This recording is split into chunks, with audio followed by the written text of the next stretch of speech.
Hey guys, my name is Angela Rose, and today I'm going to teach you how to stain wood like a pro.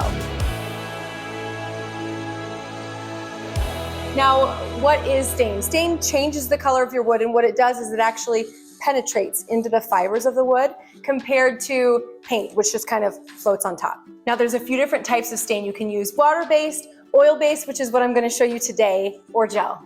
So why stain? The number one reason you're going to use this is because you want to change the color of your wood, or you want it to match something that you have existing. Regardless, stain is a great way to make a cheap piece of wood really look nice and custom and beautiful. The sky's the limit. Stain! So here's our goal with staining. We want to get consistent, non-blotchy, beautiful color, okay? I'm gonna show you all the tips. So here are all the tools and materials that you're gonna need to get that perfect stain finish. You've got your safety gear, which involves glasses and gloves and a mask and clothes that you don't mind getting dirty. Okay, then for the prep part, you're going to need sandpaper, a sander, a tack cloth to make sure that your board is dry, some wood filler to fill any holes, and now you're finally to the staining part. You're gonna need wood conditioner, your stain, and then a top coat. And you're ready to go. I also have a secret. I love these foam pads for applying stain. I promise they're gonna change your life, and they keep you from getting any little splinters. Trust me, I know this from experience. So the first thing that we're gonna wanna do is we're gonna wanna sand our board. Oh, this isn't open yet. It's a fresh pack. The higher the grit of sandpaper, the finer it is. If your wood is super, super rough, I recommend starting with an 80 or a 120, but finish up with the 220 because that's finer and that's the ideal grit before staining. I'm gonna look awesome with my glasses.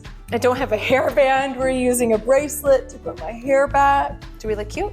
So I'm gonna do this on one board so that you can see the difference between the two when we're finished, because I love proving things. When you sand, you're gonna wanna sand in the direction of the grain.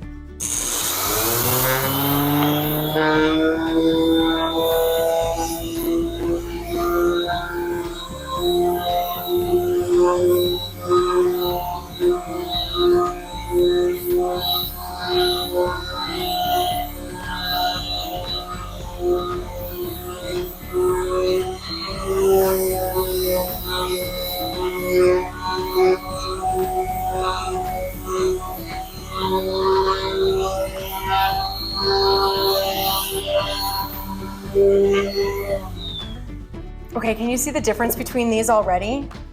This is sanded and this one is not. See how it's got that little shiny finish on it and it's almost a little bit yellowy? This is pine that I'm using. Okay, next you're going to wipe off the dust with a tack cloth.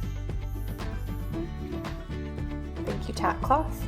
This is also the point where you could apply some wood filler. You can get your wood filler to match the color of your stain, or you can get a wood filler that you can stain after the fact. I don't know why I smelled that. It's wood filler. Okay. So now that your piece is sanded and it's clean, you're ready for stain. Almost. Listen to me. Use wood conditioner. This is the most important step so that your piece of wood is not blotchy. It helps it be so much more even and less blotchy. I'm gonna keep saying the word blotchy because I want you to understand that this step is important. Stir it up. Always stir up whatever you're using. There's always stuff on the bottom and you've gotta really mix it up so that it's doing what it's supposed to. I'm gonna apply my wood conditioner. You're gonna see that it's soaking into the board. And this is what's gonna kind of soak into the spots and make it be less, you know the word, you know what I'm gonna say, blotchy. And we're just gonna do it on this board so you can see the difference. So now it's time to stain. I'm gonna tell you my favorite stain color because I love you. So while I'm stirring my stain, where to find lumber I know is one of the biggest questions that people ask. And someplace that I love to go is 84 lumber. And what I'm using here is a 1x6 select pine. I like select pine because it's affordable and it doesn't have knots in it, and so it has a really nice look to it without costing too much. Also, the people at 84 Lumber are always really helpful, so I just go in and I ask them a million questions. And I'm about to tell you my favorite stain color and stain color combo. It's Early American, and if you layer on top of it a weathered oak, it's like the perfect finish. So here's a tip when you're doing this. test on the back of your piece, not where it's gonna be seen. Once you perfect the color, then do it on the main part. So I'm gonna apply the stain and I'm gonna do it in the direction of my grain.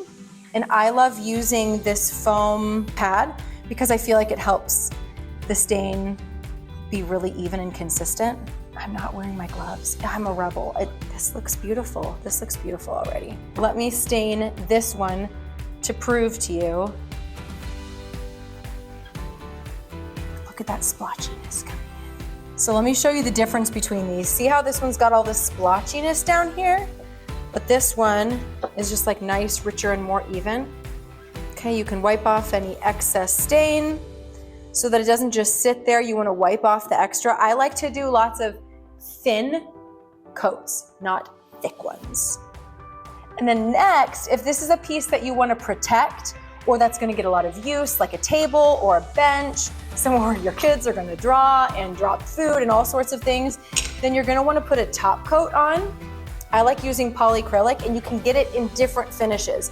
You can get it in matte, semi-gloss, satin, gloss. I like to use a matte or a satin if it's an area where I'm sitting with my butt. You're gonna want it to have a satin or a semi-gloss because that kind of helps things slide. If you're doing it on something like a shelf and you're not gonna be sitting on it, just do it in whatever finish you want. I really like the matte. This can is freaking tiny. It's like a little baby can. So when you're doing a top coat, what I like to do is I like to do 3 coats. I know, you're saying, Ange, do I really need 3 coats? Yes, the first coat, it kind of just soaks in, and then you're going to lightly run 220 sandpaper over it. Then you're gonna wait for it to dry, do another coat, lightly sandpaper it, 3rd coat, and then your piece is really gonna be protected. I like to use a foam brush or just a normal paintbrush, and I apply this, again, you hear me, in the direction of the grain. We're always going in the direction of the grain. See, you've learned so much already. And then once this dries, what you're gonna do is you're going to run a 220 sandpaper just really lightly over it to knock off anything. It actually requires that little sandpaper in between to give the next coat something to adhere to. Adhere. Don't I sound so fancy with that? And that is how you stain like a pro. I hope this was helpful. I have more tutorials and projects if you want to check them out down in the description below. Happy staining!